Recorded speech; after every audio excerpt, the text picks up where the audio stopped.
privileged crowd with of engaged students who love film, and I would like to start off with that question regarding our audience, Mark. Yeah. You've had a long and successful career that is probably in its third or half. We're still expecting a lot more books and reflections, but can you tell us a little bit about your students' days? How did you envision your future after graduating in this high school that was dedicated to arts, your MFA? How did you start shaping your future as you were a student? Recently, I saw Robert De Niro give an interview, and the host read off Raging Bull, Main Street, and De Niro said, "You're making me feel very old." And I want to make you feel young again, to uh, reconnect with your young self, looking for a path into what was going to be your destiny, but still uncertain. well, I think everything is uncertain Yes.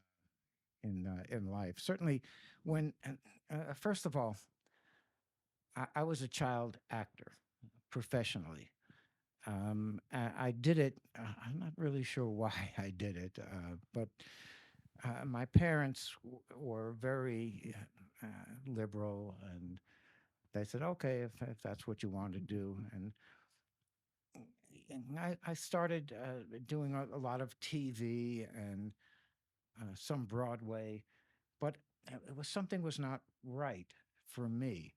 I played a lot of. You'll find this hard to believe. Tough kids.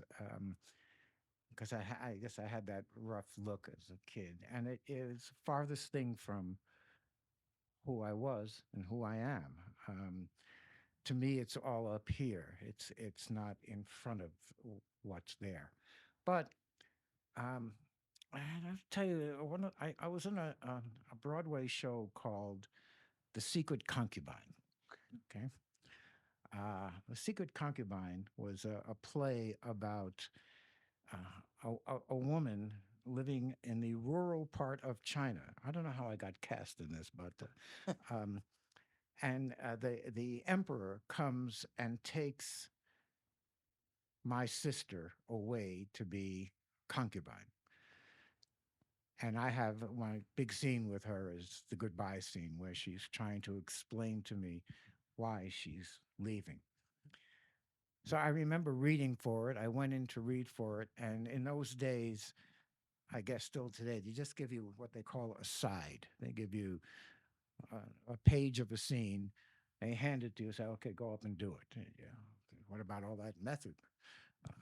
Just go up and do it. So I went up. I read with the actress who was starring in the show, Secret Concubine, and the director said, "Okay, you've got it. Come back at such and such a time, and we'll start rehearsals." So in that show was Jerry Stiller. You might know from Seinfeld, I guess, or any one of those shows. Andreas Voutsinas, very famous Greek actor, and the stagehand, who I was very friendly with. And I said to him, "Well, how did you become a stage manager?" And he said, "Well, I'm not a stage manager. I'm an actor." And I was 12 years old. I said to him, "Well, if you're an actor, why are you a stage manager?" And I remember him looking around to all the other people, and he said, "You're not old enough to understand compromise. You do this because you have to do it." And that was all a very foreign concept to me. That why would you do that when you wanted to do this? Um, anyway, this is an aside. I went home that night to tell my mother I was cast in the show. She said, "What's the name of the show?" I said, "The Secret Concubine." "What? What kind of a show is this?" It's a Chinese show. They cast you in this Chinese show? I said, "Yeah." Um, and by the way, Mom, what's a concubine? Ask your father. So That night, my father came home and I said, "Dad, what's a concubine? Ask your mother." So I didn't know what a concubine was until Jerry Stiller explained it to me very eloquently. His wife, Ann Mirror, who you might remember from Stiller and Mirror, was my equity godmother. And she was supposed to make sure I had cookies at 3 o'clock and studied my lessons. And we did none of that. They treated me like I was 30 years old, especially Jerry. Just a wonderful guy, struggling at the time. Everybody was struggling. And it's a way of life, I think, in the theater. Anyway, from there, I went to the High School of Performing Arts, the Fame School I made the movie out of. And still, I wasn't I wasn't able to connect with things like method acting. We had a class in sense memory, and they said, well, in this class, you think about something in your life that happened that is a parallel to what the emotion is of this character in that scene. I'm 12 years old. I said, I have no memories. I don't know anything about what can I think back on. So I never really felt comfortable uh, eh, playing characters. I didn't. It was to me. It was just being a messenger for somebody else and trying to be a very good messenger. Then I went kicking and screaming to undergraduate school, really because I had nothing else to do. Um, at the time, I had long hair and a big hippie beard, and I was going up for auditions, and I was not getting anything, and not wondering why. And then one day I got a call, and I went up for a TV show um, where you had to sing and dance. So okay, so, can you sing? Sure. Can you dance? Absolutely. Gene Kelly and I went up, got the job. First day of rehearsal, they sent me. Oh, no, but let me tell you the story correctly. My girlfriend at the time said, for God's sakes, get a haircut and shave that beard off. That's why you're not getting any work. So, okay. Beard off, hair cut. Go up for the show, get the role. The first day of rehearsal, they send me to makeup. They put a long haired wig on me and a fake beard to play this hippie character in the show. And I said to myself, something is not right here. I mean, I'm a little out of sync with who I am, what I want to do. And then, so I went kicking and screaming into undergraduate school, a very indifferent student. My heart was elsewhere, but that's what you did. You went to school. One day, I was in a class. I was taking an elective because it was a pass fail. And that was how I made my entire academic undergraduate career. Okay, this will be easy. This one, a no brainer. It was a film class. And so I went to it, and it was being run by a fellow named Herman G. Weinberg, who had written a biography of uh, the director of The Blue Angel, Joseph von Sternberg, who I'd never heard of. But and Sternberg had made 8 films with Marlene Dietrich, starting with The Blue Angel and winding up with The Devil is a Woman. Each one progressively less successful than the other until Paramount split them up. Anyway, every week he would show one of those 8 films and then talk about them. And I was, for the first time, mesmerized by a teacher. It was like opening a door to another world. I couldn't believe that you could talk about film in such a way that the focus shifted to a director, a relationship with an actress, everything and the plot all the way down there somewhere. All the other kinetic action and dynamite was there.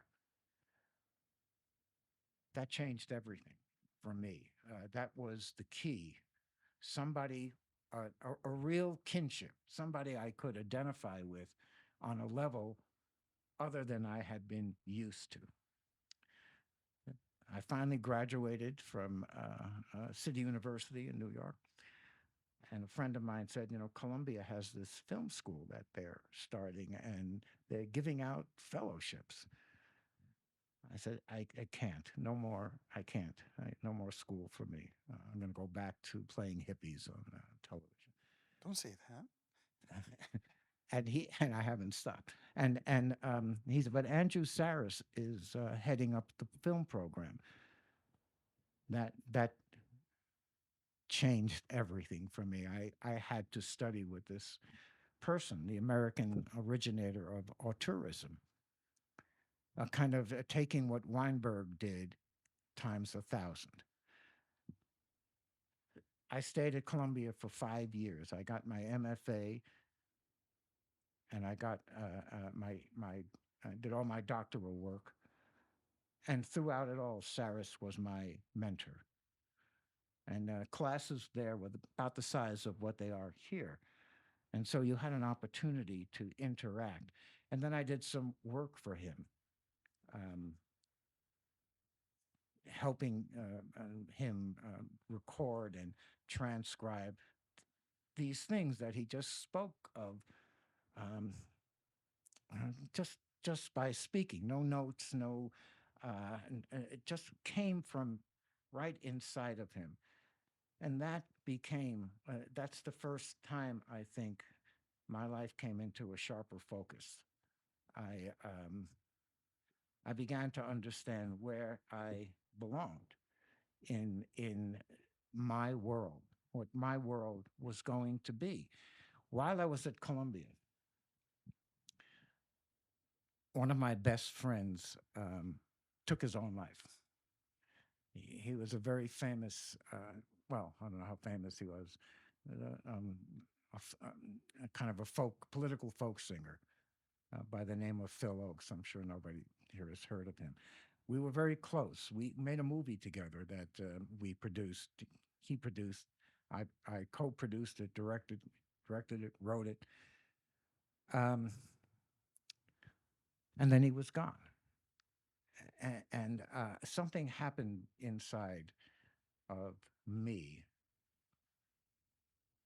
I decided I had to write his biography before somebody else came in and screwed it up, as most of those biographies that get written by people who shouldn't write them. And so I took a year off, which accounts for the 5 years, and wrote that book. It's called Death of a Rebel. The Death of a Rebel book. Okay. Um, I, just because of time, I won't tell you the circus that went on to get that book published, although I'll be happy to if you want to hear it. When that book got published, 19, I think 78, 79, around there, the publisher expected to sell 4 or 5 thousand copies at most. But what happened was the New York Times Sunday Book Review did a half page on the book. Changed my life. It Everything in my life changed because of that one piece, because of the power of the New York Times Sunday Book Review. And I had a career, and I finished at Columbia. Andrew Saris was totally supportive. He just was so happy for me. But by the time I graduated, I was a published writer, and I still, I hadn't completely found my way. I still went through some wrong turns and some uh, places that you probably shouldn't go that I went. When you look, sometimes you can lose your focus when you're dealing in an abstract career. But I found it again a few years later, and I guess from 1989 until today, I write. That's if you ask me what do I do, I call myself a writer. I program, I curate. I love teaching. I love spreading the gospel and all of that. But at heart, what I am is a writer. And so, 27 books later, I look back and I look at this shelf up here. Exactly. Who did that? I mean, when did I even do that? You become so absorbed in the process that you don't know that you're doing it. It becomes a way of life. And then by the time the book comes out, any book, you're already onto something else. So when you watch things like Entertainment Tonight and all, whatever they do here, when they show you the actors making a movie and they say, "Oh, how's it going? Oh, it's great. It's wonderful." All that is recorded a year earlier and then held until the film or the play or the book, whatever, comes out, and then they run it. And they do that because by the time the book, the movie, the play opens, you're already somewhere else. So you have to go into that time machine, especially with something like Cary Grant, which was such a huge book for me. I was already halfway through Jimmy Stewart, and you have to go back and rediscover what it was that made you produce that book inside of you. And so that's the whirlwind that you get caught up in when you're a professional actor, professional writer, professional producer, director, educator, curator. You're always trying to stay in the present tense of your life, of your life. And so, Andrew Saris used to say, the most brilliant man, except for you and me, that I've ever met. He would say, when Death of a Rebel was published, and nobody was prouder or maybe more surprised than Andrew Saris, and he said to me, you've just made a killing, and the killing is the second stage of a creative life.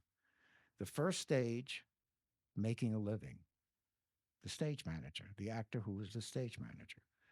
The second stage, making a killing, the big book, the breakthrough. And then the third stage, making a life. That resonated with me so much and still does. You make a living, you make a killing, you make a life.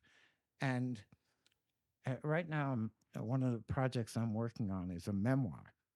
And it's not about the work, it's about who I was writing the work, what that killing did to me, that creative killing, and then what the life was that followed. Um, so that's how I got here. I don't say, I have no idea. Everything in the card said you'll never be anybody, including my mother when she found out. When I told my mother I was going to Columbia on a fellowship, she said, "That's the happiest woman in the world." I said, "What do you think? Law, medicine, film?" And just tears started flowing.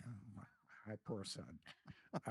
But that's what you face. In effect, the whole world is your mother in that instance. And when you say, "I want to be in film," or "I want to be an actor," or "I want to be a writer," the whole world looks at you and goes, "Prove it. Show us that we're not wrong thinking you're crazy." And that's what you do. That battle, that creative battle, that beachfront, you're on it your whole life. You're on it your whole life. The first question I get asked, usually in an interview, "What are you doing next?" As if everything that's come before, okay, that was then. What are you doing now? Show me something now. And, it's hard to explain to people the process of setting yourself on fire, I mean, and surviving. Um, so I really can't say I had a plan. I knew I was attracted to uh, uh, the official art of the artificial. That I wanted to be in something where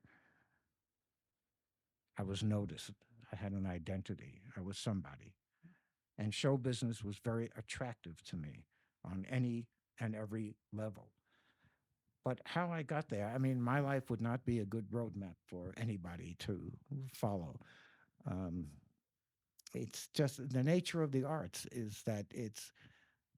Someone said today in one of the classes, we talked about the contradictory nature of a character we were watching in the film.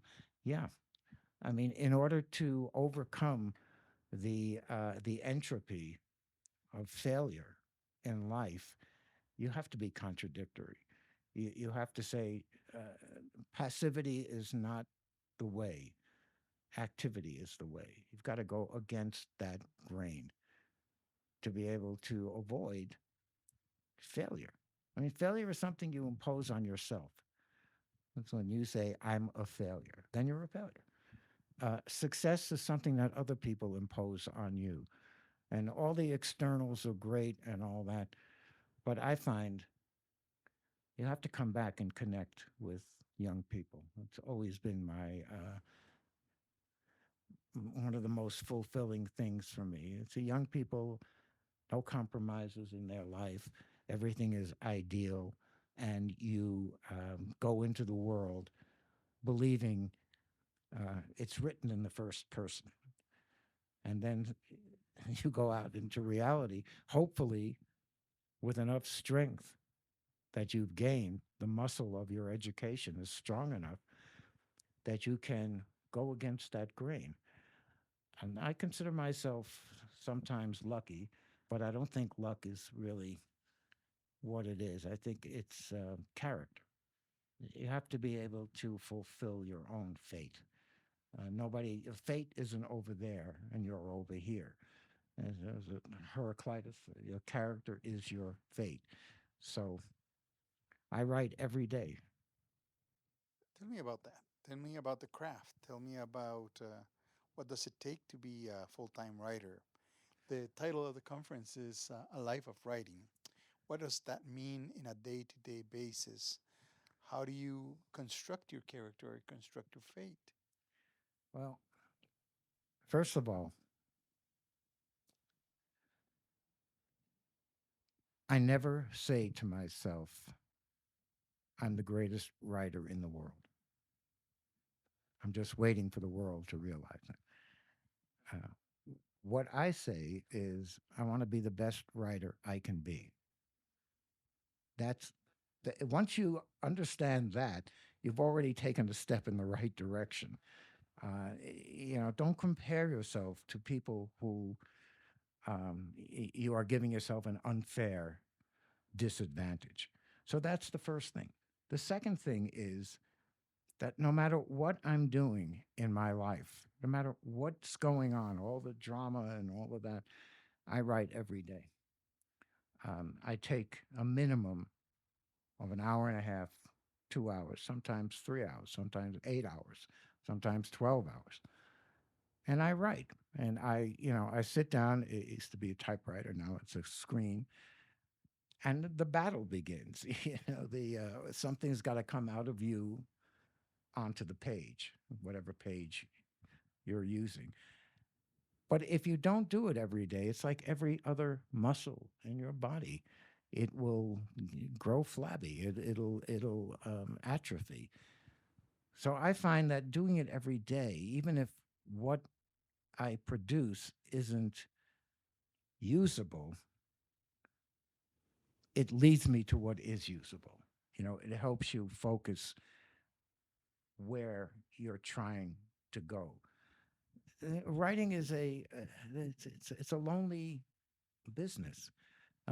You tend to work alone. You write biographies, you interview people, you meet people, travel, all of that. But in the end, it's you and the keyboard. So I balance that. That would be the yin of my creative side. The yang, programming at the museum, going there 4 times a year, talking to crowds of people, talking about film. Same thing I do here. I talk about film, and people come to hear it. That's the yang. So without occasionally dropping into a university and making a quick appearance, dropping into the museum, I wouldn't be able to sustain a life without that stimulus. So you need to be in society and be separate from it. That's the contradiction that I'm talking about. Um, and also, the older you get, the more temptation there is to compromise. And compromise is the enemy of your creative life. You know, here somebody wants to write with you, or they want you to do this movie. Right now, there's a project I'm involved with about my book on Walt Disney in England. Do I want to do it? You know, are they going to screw it up? Is it is that what I why I wrote that book? But not being 20, those ideas become less horrific. You know, you have to go out and deal with people who don't know what they're talking about, who don't understand who you are, and you try to make that bridge. You know, you try to exist in the world, not out of the world. So that's my life with all the other dramas that take place, which I won't go into here. But you have to find that place where you can talk to yourself and and then criticize yourself after. But it's every day. It's 7 days a week. It's Christmas. It's New Year's. It's Easter. You know, it's no matter what it is, I do it, and I find that it's like eating breakfast. Some comes a natural part of your life, and it also helps you with all the traveling and all of that. It gives you a focus. But I find that as I get older, my writing becomes more finite. Do you know what I mean? Hmm. Because you haven't got another 50 years to say it. So you've got to say it now, and you've got to say it fast, and you've got to say it right. Um, Hope that answers that question. Yes, let's explore a little bit about how do you come up with your next project, or how you come up with the projects that you've been involved with. Is there a pitch involved, or I do mean, on people the come business to end you? of it, More creative, and not so much of how much am I going to get in this project, but how do you shape it? How do you present it to publishers or to the public before it's sold? okay, so that's a question that I get asked frequently, and my answer always the same. I have no idea. Um, One day, well, Phil Oakes, I told you that Yeah, that that is that that book called you. more, yeah, that was something that happened in my life that in order to survive that trauma, I You wrote I needed to wrote it write it. out. Yeah. But one day I was it's hard to explain meaningfully, but I saw I was in Slovenia, Okay. in Eastern Europe, cobblestones, just a beautiful, beautiful place, the former Yugoslavia. And I was walking along, and there was a beauty parlor of men and women on a storefront, and in their window was a gigantic, beautiful photograph of Cary Grant. I looked at it. I was stunned by the physical beauty of that picture. And then I just wondered what was behind that picture. I don't mean behind the picture, the physical picture, but what does that do to you? How do you become that? And that's the closest I can tell you is I was there for another 2 or 3 weeks, and I couldn't stop thinking about that picture in Slovenia of this kid from West London who became this. And that started me. That started it. That was the fuse, the long fuse that was lit. And that, it just like you see in the movies, it just went like that until I was ready to write it. Each book has some kind of crazy origin like that. Merle Haggard, the book I did that I drove you, Stephanie, nuts when I was writing it. Um, I was listening to music, um, which I always listen to when I'm writing. I always love to have beauty in my ear when I'm working. Merle Haggard came on, and he was singing this song called "If We Make It Through December." And I almost fell off my chair. One of the most poetic expressions about hope. We make it through December, that cold, cold month. We can get there. We can get there. And I just thought, I have to listen to everything that this guy has ever sung because it's absolutely breathtaking. That somehow led to my writing about Merle Haggard. It's a hard thing to explain in any definitive way. Things happen. Uh, Somebody lights that spark. Something lights that spark. I never have a plan. I never say, well, my next 5 books, I'm going to do this, and then I'm going to write that, and then I'm going to do this. I remember when Erin Brockovich called. She wanted to tell her story, and she called my agent, and I happened to be out in California. I was living there for a few years. She called me up, uh, invited me up to her house. And I went because it was next to the Kardashians. So I thought, well, Why not? this won't be a totally wasted trip. Um, and I got there, she was complaining, they make so much noise. Well, let's go over and talk to them. Um, but she was, somebody whose story was so appealing to me. This idea of this woman, Don Quixote taking on the windmill and winning. And I thought, wow, this is a story that I'm attracted to. Plus, I always get accused of only writing about men, which is wrong, and only about movies, which is wrong, only about music, which is wrong, only about women, which is wrong. Um, and so I worked with her on it. One of the few times that I collaborated with somebody, but that collaboration was really magical, and out of it came all that followed. So you never really know the result, and therefore you can't think about it. You can't say, well, if I write this book, it'll be a bestseller, and then that. Can't think about it. I mean, I'm published now in I think 18 or 19 languages, with new editions coming out all the time. Disney's coming out in a new Spanish edition for all the Spanish, all the Latin countries. So books never die. They continue to have lives. The Disney book, the movie, the Cary Grant thing on the BBC, on the British channel in America. They had the rights to Cary Grant for that, and I wasn't involved with it beyond that. And too bad because it would have been a good show. But um, that's how life works. You don't make a plan in your life, or if you do, be prepared for it not to be the plan that you planned. You go with the flow.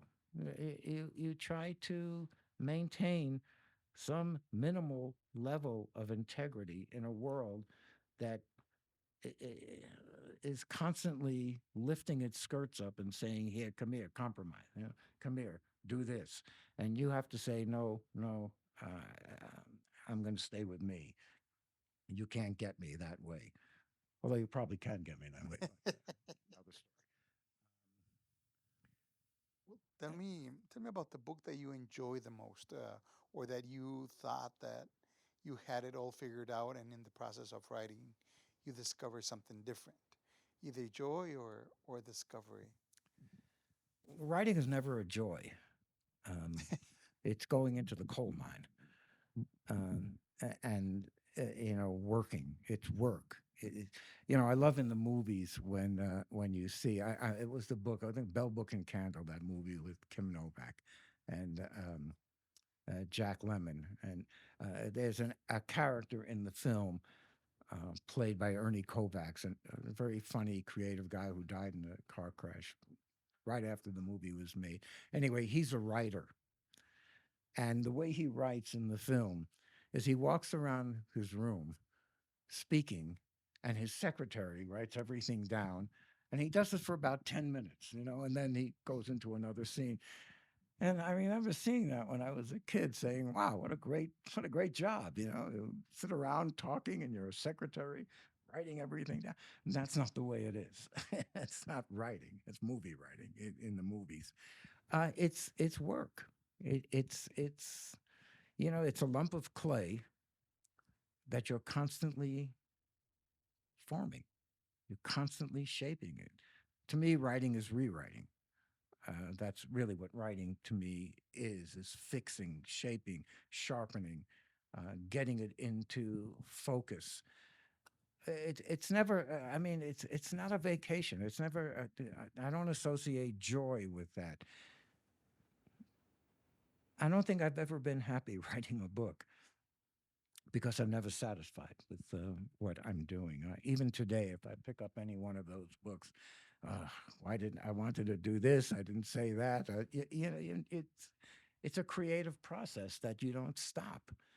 Um, I'm happy when I finish a book that last day, and you put the final dot after the D in end. Then you sit back and you say, "Okay, this is great. What a wonderful feeling." Back to page one. Start all over again. So the process, I wouldn't call the process joy. I would call it satisfying. Satisfying. Um, Something that works against the existential morass that we are all forced to deal with in our lives. You did something, you accomplished something. And then all the other stuff that, all the promotion and all of that and the book signings, which I love, don't get me wrong, but it has nothing to do with the process of writing a book. It's like dessert in terms of caloric value. It's got little caloric value. It tastes good. It's the cooking of the meal that is the hard part, not eating it. So you know, if you're a doctor, do you enjoy taking someone's lung out? I mean, no, but there's Well, there's got to be an operation that took all your brains and you're proud of it when you walk out of that. yeah. You did something. You did something. You saved someone's life. I feel every time I finish a book, I've saved my own life. I've left a legacy. Absolutely. I mean, that I'm not existentially dead, that I have meaning in my life, and that's a good feeling. And not to make a poor analogy, it's like a drug. Um, you take it because you like it. It makes you feel good. And then you stop taking it and you say, wait a minute, I need, not me personally, Mm-hmm. but, I need that whatever drug it is to get me back up there. My drug is writing. When I write, I feel better than when I don't write. Um, but to go on along with that, that you sometimes you need to get away from it, which is like coming here and teaching for a couple of weeks and getting feedback from people at the beginning, and revisiting that, showing people where my passion came from. So look at this. It's the same thing I do whether I'm in a class with a girlfriend, with a buddy. Look at this, look at this film. Let's watch this. Look at that. Listen to this. I mean, you want to turn people on to what turned you on. And so that's in the long form, that's writing. Writing a biography of Cary Grant is look at this picture. Look at this picture, how he got here. If you didn't want people to read it, you could think yourself through a book. You wouldn't have to actually do the hard work of writing a book. But you do it because you want other people to connect with you on that level. Um, So, that's why I do it. So, for a young reader that wants to start their journey into your books, which would be the book that you would recommend to start off with? The latest, the first book, or is there any book in particular that you can say, all right, this has the most appeal for the young reader? Uh, I'm my own worst critic. I say take all 27 books, go to an island, read everything I've ever written. You know that the analogy to that is if you have five children and someone says, "What's your favorite child?" They're all my favorite children. Um, it's hard for me to see. That's a critical analysis that you leave to other people.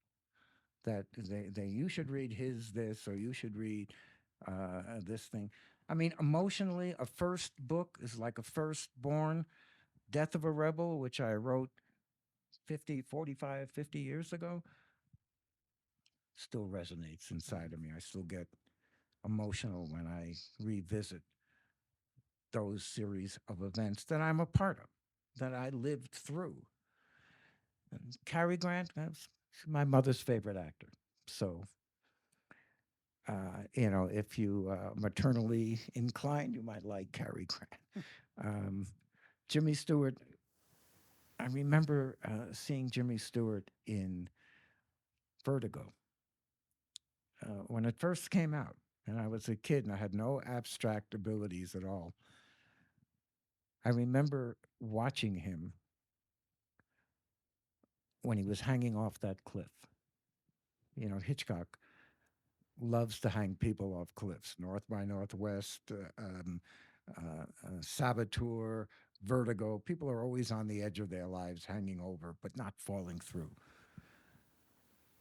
And I thought there was something about him that made me like that voyeuristic thing of watching movies at that age, especially where everything is real. It's not a movie, it's real. Um, Steve McQueen, I wrote because I met somebody who had studied with Sandy Meisner in New York. Sandy Meisner was a big acting coach, like Lee Strasberg and all those famous people, those egomaniacs who try to teach acting. Um, she was in a class with Steve McQueen and told me a fantastic story. The Steve McQueen was a plumber. He had been in the Merchant Marines um, and always a bad kid. That appealed to me. I always liked those bad guys. And so they assigned him in the basement of the ship he was on to clean the pipes. And that's, of course, how he got mesothelioma. And 50 years later, it killed him, 40 years later. But anyway, he came out of the Merchant Marines. He moved to Greenwich Village, and he was a plumber in a building. And this girl was in living in that building, and she said to him, "You're a really good-looking guy. You ought to be an actor." And he said, I can barely pay my rent. She said, "Well, you can go on the GI Bill. So in America, you have a benefit if you go into the military. When you come out, they'll pay for your education. It's part of the famous GI Bill." She said, "You can go for free." Free? Okay. So he enrolled in the acting class that she was taking at Sandy Meisner. Meisner had one of his techniques, his variations on the method acting, is that he would give a couple, a man and a woman, or two guys or two women, an opening line and a closing line. And your job was to create a scene going from the opening line to get you to the closing line as an improvisation. It's an acting exercise. Just before they did the exercise, Meisner called this girl over to the side and said, 5 minutes into this exercise, I want you to slap Steve McQueen in the face as hard as you can. This is acting lessons. I mean, these guys are maniacs, but they're good maniacs. Um, so they start the scene. 5 minutes into it, all of a sudden she hauls off and slaps him across the face hard. And then he punched her in the face and sent her across the room as a visceral reaction. Sandy Meisner jumped up and said, "You're a genius. You're the greatest actor since Marlon Brando." I said, "You've got to go to the actor's studio and study with Lee Strasberg." When she told me that story, I thought, how could Sandy Meisner, a knowledgeable, educated, insightful man, see that and consider it acting, right? 10 years later, Steve McQueen is the tough guy in every film, beating everybody up, slugging guys, a hero. And that's what Meisner saw in him. Meisner saw an instinctive, violent, untrained character who would apply himself perfectly to the screen because there was no intellectual process. It was all organic. Somebody slaps you in the face, you hit them back. That's the world of Steve McQueen. Well, that story was so fascinating to me, so incomprehensible. Hitting a woman, unless you're a P Diddy, then I guess, hitting a woman, and then having that turn into the catapult to your character. That's how Steve McQueen happened. I mean, every one of the books I could run them down, tell you a story about them. But what counts is the book. What counts is the product. It's like when you go buy a flashy car, you go buy a Mercedes. Are you really interested in who built it and what mechanic put the engine in, and no, you buy the finished product. So yeah, I could tell you millions of stories about my own life creatively, but if the book doesn't make it, does if the book doesn't merit your approval, none of it matters. None of it matters. So, I have friends my age, 39, who are, why are you laughing? 29. Who I thought it are was 29. writing menus, you know? And I look at that and I say, they're but for fortune. Uh, so I never for an instant forget that I'm not writing menus. Oh, that's very good. I'm laughing. Yes, we're going to open the floor for questions, please. If you have anything about the writing, the life writing of Mark, his books, or the characters that, or the actors, musicians, and people that he has portrayed, this is the moment for your Anything you want. questions. I'm open for any question. Yes. I'm going to start a long introduction while you think up. We have a microphone, so raise your hands if you want to make a question. You're ready.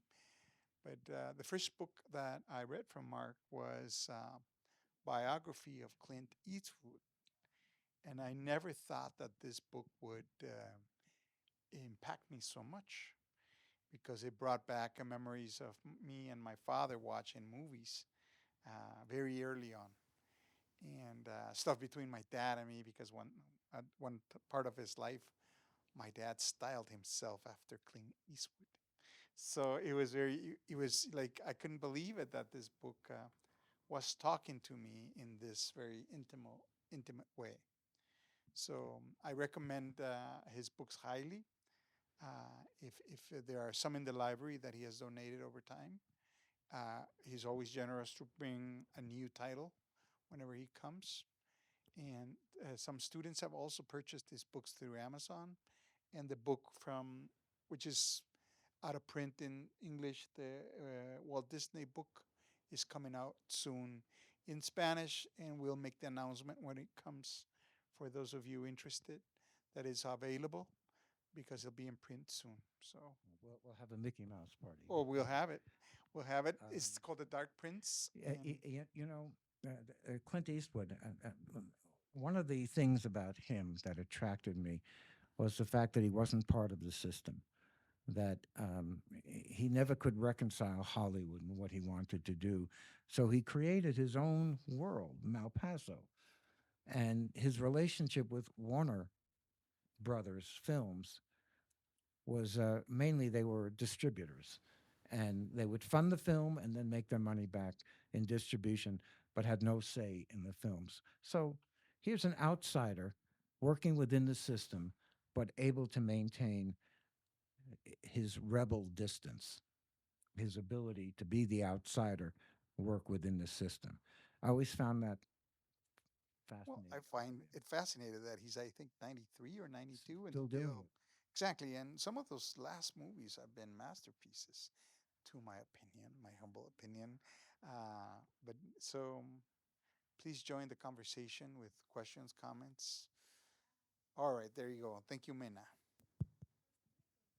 Yes, So thank you. thank you. I didn't know you until a few days ago. I haven't read your books, but it's nice to meet you. Actually, I have a funny story. Like I think you came for a class at MPC, right? At the book camp. And my sister came after lunch and we were like talking about you. So she was like, "Yeah, we had That's what I this was afraid of.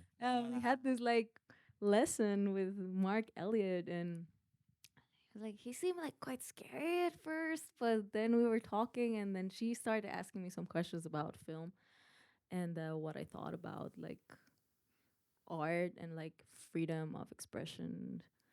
And at some point she asked me, I don't know, she asked me a question about like censorship, about themes of things we're allowed to or not to talk about and what I believed about it. And I said I think it's better that people get a chance to just say whatever they need to say, and someone calling you out saying that you're a fascist or that something that's is wrong with you.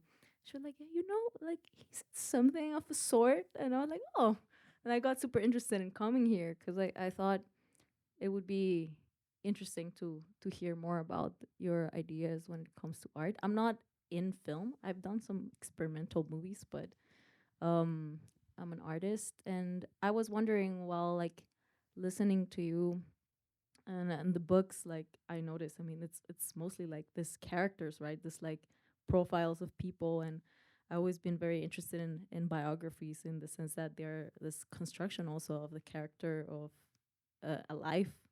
Do you think that these people that you've written about, they were like, do you think there's some sort of fate that they managed to like um actualize, or do you think there's a relationship between this like heroes that they come with a certain potential to become the characters that they should be? Like I'm curious in like this interest in like the idea of like characters that are individuals that are heroes, like where does that come from in your work, and what do you think about these characters and what they can tell us about the world? Um, if you're looking for a theme that runs through my books, I would say that the flawed nature of rebellion is shared by every one of these people that attract me. The flaws in their character, measured by traditional values, is what makes them appealing to me. Um, Whether it's a reflection of my own flaws, of my own need to congregate with people who understand the nature of being the outsider. But you go down one by one: Phil, Steve McQueen, Cary Grant, James Stewart, um, Walt Disney.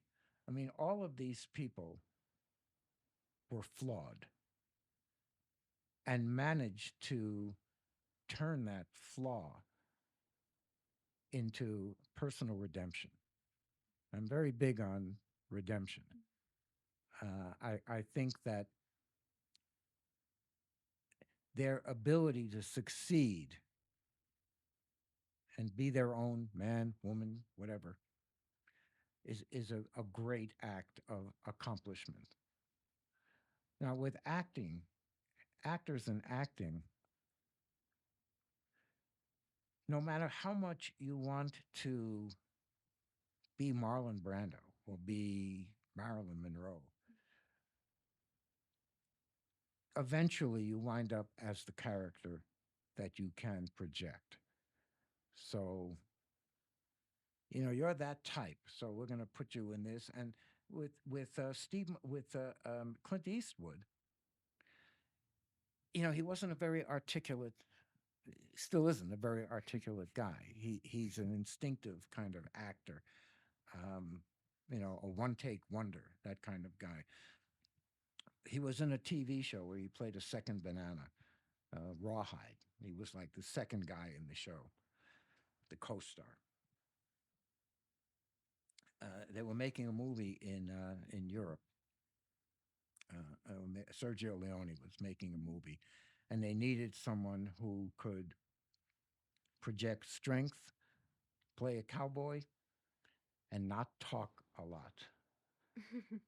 Why? Because they wanted the film to be international without having to dub a lot of dialogue. So it became a Western with a lot of action, very little dialogue. And that is how Clint Eastwood made his breakthrough, playing characters who don't talk a lot, but who have the ability to ensnare the audience by their presence. And you can't learn that. I mean, the point of the Steve McQueen story is that what the teacher saw in the student was what made that student bankable. What that's who he was. Um, I'm attracted to those people. When Walt Disney came to Hollywood in 1922, he was locked out of the studio system. Nobody would let him in. It was an old European boys club. Goldwyn, Warner, DeMille, all these guys. They were all Europeans, and they had formed a kind of a club, and they ran Hollywood. And here comes this guy from the Midwest who is not European and not the same religion, um, trying to get into the club. And there's a big no admittance sign out there. So what did he do? He created his own studio and became Walt Disney. So out of that need to want to belong and not being able to, he found a way. And that way, through animation, gave him a a foothold, an entry point into the world he wanted to be in. Those characters are fascinating to me. One person's loser is another person's winner. And I love losers who are winners. I love that. It's in my high school yearbook. Here's a loser who's going to be a winner. No, not really. That's so cool. But that to me is very appealing. And who are these people? Who are they? That's why my books don't read like, and then he was in, and then he was in, and then he was in. They're all about the movies in the man in the movies. They're not separate. That's why I say Clint Eastwood can never be cast as a weak character you could push around, even if that's what he wanted to play. He has to play how they perceive him. And that's in acting. That's what, as I said, when I was a kid, I always got cast as a tough, angry kid. And I couldn't understand it. But that's how I came across on screen, wherever intense guy, which wasn't me at all. But if I wanted to pursue that, and as I did through the years, even this video you show of me, I look furious in that video to me. Yeah, I look quite serious. It's Serious. true, yeah. Yeah, unintentionally so. I remember the day we shot it. I was very happy we were making a movie here. And yet, when I see it, that's what people see. So that's how acting differs from writing. In writing, I could be anybody I want to be uh, through the characters that I write about, through the people that I write about. I enter that world. and I obsess over it and I live with it. I remember when I was writing Cary Grant, um, a too quick story.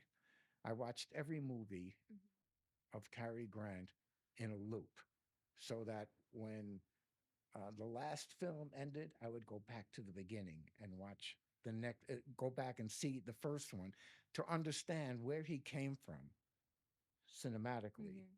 to where he left. Mhm. And you have, I have to have that, like listening to all of Merle Haggard's music to try to understand who he was. And so, if you're not obsessed, you're probably not doing a good job. Mhm. It's when the you get out of control, when you lose the control, and the obsession takes over. Now you're doing something. Now you're creating. You are allowing yourself to go beyond the so-called limits. And so to get back to your answer, um, I'll tell you one other thing about Cary Grant. I have a friend in California uh, in TV, a really good friend of mine, and her father was a real raconteur. And I used to love to go over to her house in Silver Lake when her father was there because I'd love to listen to his stories about old Hollywood. And when he found out I was writing about Cary Grant, he said, there's a woman up in Santa Barbara, 100 miles away, um, who knew Cary Grant's first wife. Um, you should go up there and talk to her. So I thought, oh, God, this is the last thing in the world I want to do. But I did it. I went up there. I was talking to this woman, and she said, and it was, it's why hearsay isn't allowed in trials, because it was a friend of a friend of a friend. And I was about to leave when she said, "Oh, um, I have Virginia's Cary Grant's first wife, Virginia Gray. I have Virginia's diaries. Um, I don't suppose you'd be interested in seeing that." Well, as a matter of fact, I am interested uh, in seeing that. And do you mind if I take it and copy it at Kinko's? Oh, I don't know. Oh, okay, but come right back. So I ran over to Kinko's and I copied the whole thing. And in those, and not only did she keep a diary while they were married, but she kept it like a scrapbook diary of him his entire life. Wow. And so, What a treasure. yeah, What a treasure. but that is part of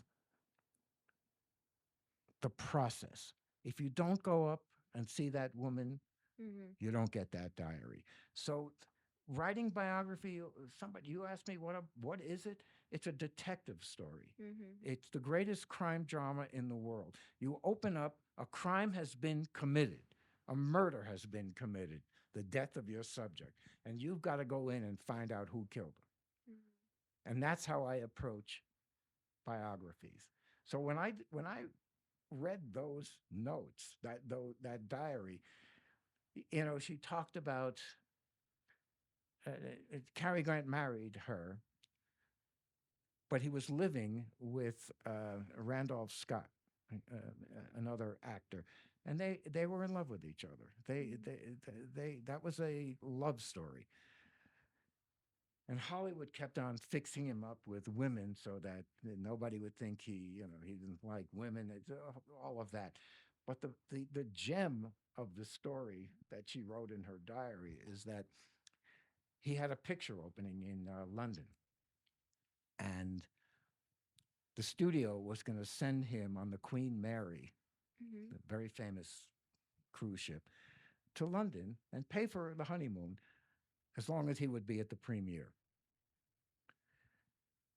So he agreed on the condition that he could bring Randolph Scott on the honeymoon and didn't tell Virginia until the day of the honeymoon. So she showed up at the pier with Cary Grant, and there's Randolph Scott. And what is he doing here? So he's coming with us on the honeymoon. She's just a friend. So I said, well, She's just a friend. yeah, kind of. Um, then Cary Grant. So Virginia wrote all of this incredible stuff about that, our honeymoon, which you wouldn't find anywhere. Grant goes to the opening, and at the opening, this fellow, older fellow, comes over to him, and he says, "Archie," which is Cary Grant's real name, Archibald McLeach, "I'm your dad." And Cary Grant hadn't seen his father in 30 years. His father had abandoned him and put the mother, father fell in love with another woman. And in those days, if the Victorian days, if a woman got a headache, you could commit her to a mental institution. And so Grant, the father, Archie's father, committed the mother to a mental institution so he could then go off with this new girl. And they told Cary Grant, who was 9 years old at the time, that his mother had died. That was the story, and he believed it. And he went through all the things that children do when they lose a parent. And then the father abandoned him for the new girl. And so the rest of it, how he floated around vaudeville and all of that, you can read. When the father showed up, and again, this was all from Virginia's diary, the father said, "I want to take you to lunch." So, okay. Yeah. They went to lunch, and the father said, "I have something to tell you." "What is it?"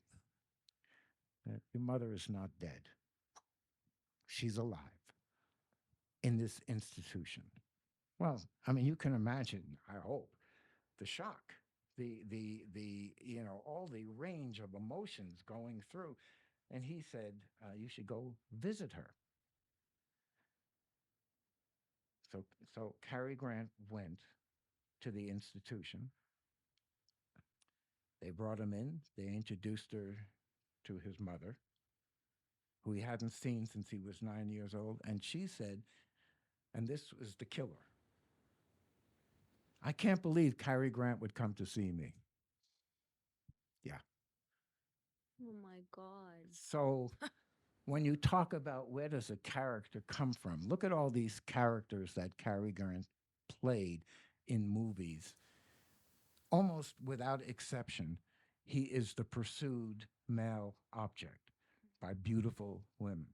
He is never the guy who falls in love and can't get the girl. Never.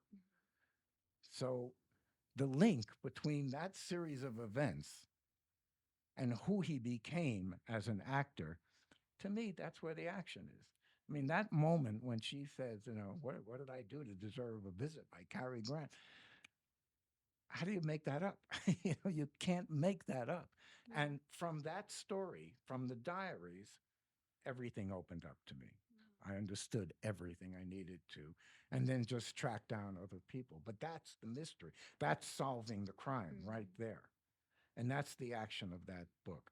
Now, I wrote it, and I don't remember when I wrote 2004, so 20 years old, still selling. People still resonate with the Grant that I portrayed. Um, so, trying to get to your question, character is inherent in a good actor's um, repertoire.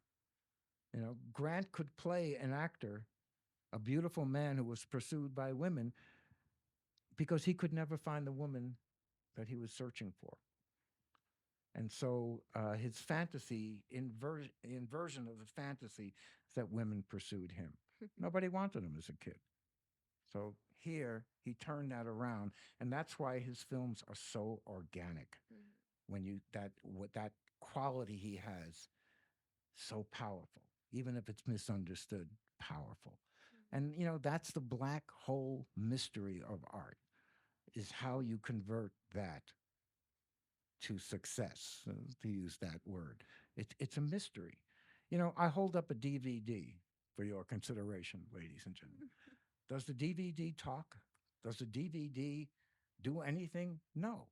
You have to put the DVD into a magic box to awaken what it holds. That's the mystery of art. That's the beauty of art, is that you have to unlock it. What do we see on the screen? We see shadows, not reality. We see shadows. And that is the essence of film, converting shadows into art. Um, I hope that goes some way to answer your question. That is a wonderful way to wrap it up. We have run out of time. So thank you very much for joining us tonight. Film Talk is an event hosted by the School of Film and Visual Arts where we engage in conversations and analysis with our visiting professors about a chosen film production, creating a space for learning. We invite you to participate and stay tuned for the communications we'll be sending you about upcoming events so you can participate. Thank you very much and good evening. Thank you. Thank you.